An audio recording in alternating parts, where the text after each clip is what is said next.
नमस्कार। तो चलिए देखते हैं कि आने वाला कारोबारी हफ्ता हमारे लिए क्या लेकर आ रहा है। ये हफ्ता आप देखिए नतीजों और आर्थिक आंकड़ों से ना पूरी तरह से पैक्ड है। तो हम क्या करेंगे, हम यहाँ एक एक करके उन सभी अहम इवेंट्स को डिकोड करेंगे जो बाजार की चाल तय करने वाले हैं। तो सबसे बड़ा सवाल जो हम सबके मन में है, अगले हफ्ते बाजार चलेगा या नहीं, तेजी आएगी या मंदी? देखिए, जवाब तो खैर वक्त ही देगा, लेकिन कौन से फैक्टर्स इस जवाब को शेप देंगे ना, ये हम जरूर समझ सकते हैं। और एक बात पक्की है, ये हफ्ता वाकई में बहुत अहम होने वाला है। ठीक है, तो हफ्ते की शुरुआत हो रही है दो बड़े फ्रंट्स पर। हमारा पूरा का पूरा फोकस सबसे पहले रहेगा आईटी सेक्टर के नतीजों पर और महंगाई के आंकड़ों पर। क्यों? क्योंकि यही वो दो चीजें हैं जो शुरुआती माहौल बनाएंगी। तो सोमवार को नतीजों का सीजन शुरू हो रहा है, और वो भी आईटी के दिग्गजों के साथ, टीसीएस और एचसीएल टेक।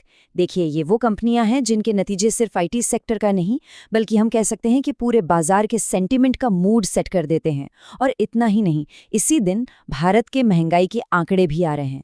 साथ ही डीमार्ट के शेयर पर भी नजर रखनी होगी, क्योंकि उसके वीकेंड पर आए नतीजों का असर हमें सोमवार को देखने को मिलेगा। अब मंगलवार को क्या हो रहा है? हमारा ध्यान जो है वो डोमेस्टिक मार्केट से हटकर सीधा ग्लोबल स्टेज पर चला जाएगा। अमेरिकी फेड अधिकारी विलियम्स की एक स्पीच है जिस पर हमारी खास नजर रहेगी। क्यों? क्योंकि उनकी बातों से ना भविष्य में इंटरेस्ट रेट्स को लेकर कुछ हिंट मिल सकते हैं। लेकिन दिन का जो सबसे बड़ा इवेंट है वो होगा अमेरिका का सीपीआई डेटा, यानी कि वहां के महंगाई के आंकड़े। अच्छा, अब ये समझना जरूरी है कि ये यूएस सीपीआई डेटा इतना जरूरी क्यों है। देखिए, ये अमेरिका में महंगाई का सबसे बड़ा पैमाना है। यही आंकड़ा तय करता है कि अमेरिकी सेंट्रल बैंक यानी फेड ब्याज दरें बढ़ाएगा या घटाएगा, और उसका सीधा असर पड़ता है एफआईआई फ्लो पर, यानी विदेशी निवेशक जो पैसा हमारे बाजारों में लगाते हैं उस पर। और ये हमारे मार्केट के लिए कितना जरूरी है, ये तो हम सब जानते ही हैं। चलिए, अब आते हैं हफ्ते के बिल्कुल बीच में, और यहाँ से एक्शन और भी तेज होने वाला है। बुधवार और गुरुवार, ये दो दिन कॉर्पोरेट नतीजों और इकोनॉमिक डेटा का एक बहुत ही दिलचस्प कॉम्बिनेशन लेकर आ रहे हैं। बुधवार को आप समझिए कि बाजार एक साथ दो चीजों पर फोकस करेगा। एक तरफ तो आईटी की एक और बड़ी कंपनी इन्फोसिस और साथ में एचडीएफसी एएमसी के नतीजे आएंगे। वहीं दूसरी तरफ भारत और अमेरिका दोनों देशों से डब्ल्यूपीआई इन्फ्लेशन, मैन्युफैक्चरिंग डेटा और रिटेल सेल्स जैसे बहुत ही जरूरी आंकड़े आने वाले हैं। हाँ, और कोटक बैंक पर भी नजर रहेगी। वहां एक स्टॉक स्प्लिट है। इसका मतलब ये कि शेयर की कीमत कम हो जाएगी, जिससे ये छोटे निवेशकों के लिए और भी अट्रैक्टिव बन सकता है। अब बात करते हैं गुरुवार की। ये दिन आप समझिए फाइनेंशियल सर्विसेज सेक्टर के नाम रहने वाला है। एचडीएफसी लाइफ, जियो फाइनेंशियल, एंजल वन, ये वो नाम है जिनके नतीजों से हमें पता चलता है कि देश में सेविंग्स, इन्वेस्टमेंट और लोन का माहौल कैसा चल रहा है। इनके अलावा भारत का इंपोर्ट एक्सपोर्ट डेटा आएगा और अमेरिका से आएंगे जॉबलेस क्लेम्स के आंकड़े।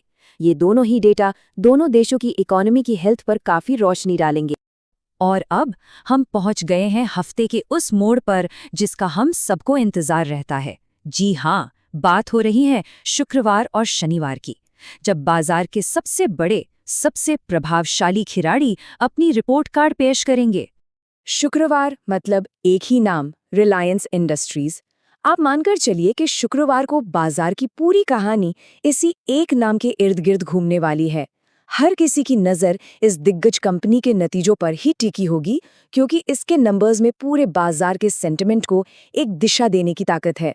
लेकिन ऐसा नहीं है कि शुक्रवार को सिर्फ रिलायंस ही है। इसके अलावा भी काफी कुछ होने वाला है। आईटी सेक्टर से विप्रो और टेक महिंद्रा के नतीजे आएंगे। साथ ही भारत का फॉरेन एक्सचेंज रिजर्व्स का डेटा आएगा। ये हमें बताता है कि हमारी इकोनॉमी बाहरी झटकों को झेलने के लिए कितनी तैयार है। और उधर अमेरिका से आएगा इंडस्ट्रियल प्रोडक्शन डेटा, जो दुनिया की सबसे बड़ी अर्थव्यवस्था की सेहत का आईना है। पर रुकिए, कहानी शुक्रवार को खत्म नहीं हो रही है।